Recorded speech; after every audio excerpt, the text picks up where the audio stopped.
Match চলাকালীন খেলোয়াড়দের হাতাহাতি, লাইভ সম্প্রচার বন্ধ।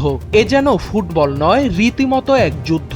মেসি, ডিমারিয়াদের জন্য পাগল এই দেশের সমর্থকরা হতভম্ব হয়ে দেখলেন আর্জেন্টিনার এক খেলোয়াড়কে সজোরে লাথি মারছেন বাংলাদেশের এক প্লেয়ার। 3 লাল কার্ডের সেই উত্তপ্ত ম্যাচে আর্জেন্টিনার ক্লাব অ্যাথলেটিকো চার্লোনের সঙ্গে 1-1 গোলে ড্র করে বাংলাদেশের রেড গ্রিন ফিউচার স্টার। সামাজিক যোগাযোগ মাধ্যমে ছড়িয়ে পড়া ভিডিওতে দেখা যায় বাংলাদেশের 3 নম্বর জার্সি পরা ডিফেন্ডারটি কেবল একজনকে লাথি মারেননি, পেছন থেকে মাথায় আঘাতও করেছেন আরও এক আর্জেন্টাইন ফুটবলারকে। ভিডিওটি সামাজিক যোগাযোগ মাধ্যমে ছড়িয়ে পড়তেই তৈরি হয় সমালোচনার ঝড়। RICL TMX, যুগের পর যুগ স্থাপনা থাকে মজবুত। সমর্থকরা বলছেন, বিদেশিদের ডেকে এনে এভাবে অপমান করার কোনো মানেই হয় না।